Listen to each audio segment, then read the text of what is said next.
Well, today is going to be a non-build day. Hello everyone, Colin here for WoodWorkWeb. You know, when I'm doing all my projects and builds, when it comes to the finishing part of it, I often just kind of glaze over it. And very often I get questions about what I did, how I did it, and I have to answer those. And I just need to spend some time for all those people who have asked questions about finishing and talk about probably one of the most important parts of any build, and that's how do you finish it? So before I build anything, I like to roll it around in my head for at least a day or so. And I want to think about what that is. And what I think about is, first of all, what is the thing going to look like when it's finished? Is it going to be light color? Is it going to be a dark color? Is it going to be natural wood? Am I going to stain it or dye it? And the top coat, am I going to use a gloss finish on it? Is it going to be satin? Is it going to be matte? All of those things are important. I also want to think about what it's going to be used for. So do I need a really tough kind of a coating for it, or is it just something that's going to be used occasionally so it's not that important? All those things are important before you ever get started building anything. Now, even before I start to do a build, I think about what kind of a top finish I'm going to put on it. And in woodworking, there's basically two kinds of finishes. There's oil-based finishes and there's water-based finishes. And we've traditionally preferred to use oil-based finishes because they don't raise the grain. But a few years ago, when I was visiting with an expert finisher, I learned some new lessons. And he said to me, he said, I actually, in some cases, will use, even if I'm using an oil-based finish, he said, I will use water on top of things like a table, for example, because I want to raise the grain. So I'll put a little bit of water on it, let it dry, let the grain raise on the wood. He said, and then I'll use either a scraper or a very, very fine sandpaper. And he said, I get an even better finish when I do that. So it's not necessary that we have to use oil-based finishes in order to get the best finish. We can use water-based finishes and still get some excellent finishes. Before I ever get started on a build, it depends where I'm getting my wood from. I've got wood all over the place here, and I'm using different species. And the first thing I need to know is what's the moisture content, especially if I'm using something that's going to be for an indoor project. I want my moisture content for where I live to be around 9 or 10%, maybe 11 at the top. And to find that, you need a moisture meter, and these can be pretty inexpensive. I've seen them as low as 30 bucks, and they work just fine. In this case here, the little light will come on when it reaches a certain level, and this one is at, well, it's actually at 9%, which is perfect. So it's important to know what you're working with even before you get started. The other thing I like to think about before I even start cutting boards is whether I'm going to pre-finish the piece or not. And for example, the build that I did last week, which was the end table, which had all sorts of different legs and all the little pickets and everything, lots of bits and pieces, that was a perfect candidate to pre-finish because there's so many different parts and they're all at different levels. There's little nooks and crannies everywhere. An example of a build that I might finish after the assembly might be something like a sitting bench. And a sitting bench has, you know, big wide boards. That's the seat. There may be a board on the front and the back and a couple of legs. So that not a lot of pieces, and the pieces that are there are quite big and bold.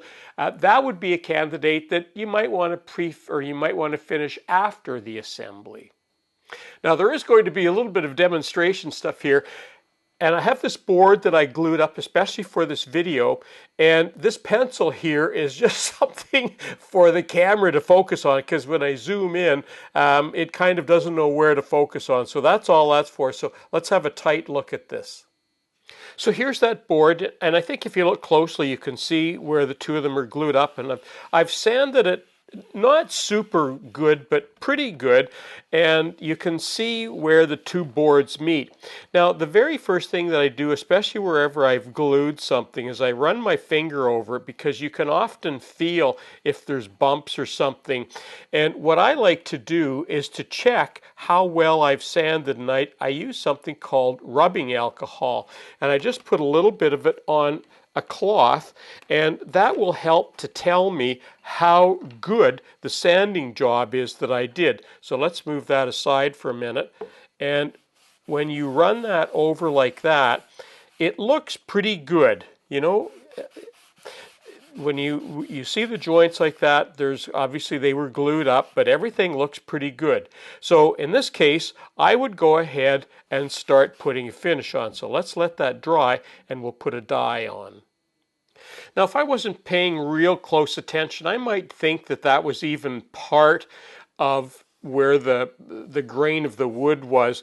But when we take and put a finish on this, and I'm using a dark stain so that you can see how it stands out, look at how that glue line all the way along there has just not been sanded well enough. And when you see that, even though we put the rubbing alcohol on there, that's an area that now I would need this dye. This is a water-based dye I've just put on here, but you can see how I would have to wait for this to dry, and I would have to resand that. So even though you check these things with rubbing alcohol or something similar, you still might have run into problems like this. And this, you never want to put a finish on this, because this is just going to bother you forever. Here's a very tight shot of that same piece of wood and the same dye. Here's another thing that can show up if you don't sand well enough, and this is called jointer chatter or planer chatter. And basically it's that the knives of a jointer or planer can often give this kind of ripple effect, and that you want to make sure that you sand out as well. One of the little tricks that I learned along the way, if you do get some glue on a surface, particularly if it's in a tight to get at corner like this, if the glue is wet or even if the glue is dry, is to use a brand new razor blade, one of these, and you can get these at any hardware store, and they're fairly inexpensive, and just use them as a little mini scraper.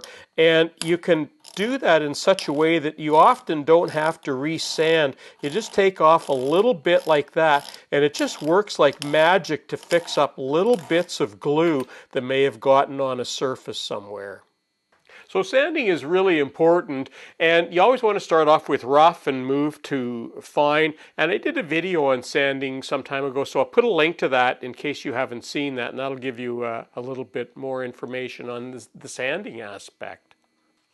I get asked from time to time what I use for wood filler, and to be honest, this is what I use, and it's not a plug for the product because it's in a can, and I think they've been distributing this in plastic containers for quite a number of years, so that shows you how much wood filler I use. Now, I think this is a good product as far as wood fillers go, but for all wood fillers, I don't like using any of them, and here's the reason why.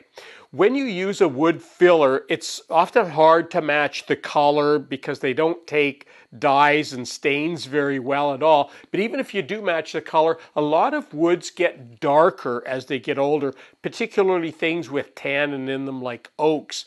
And the problem is when you match the filler to the wood when you're building it, in 2 or 3 years or 5 years down the road, what happens is the wood gets darker because of the tannins in the wood, but the filler doesn't. So now you've got a light colored filler in this darker colored project, and it just stands out like a sore thumb. So if you can avoid using fillers, that's probably the best thing for your long-term look of your project. So to conclude my video, I'm going to give you a bit of a recap on how I finish all of the projects.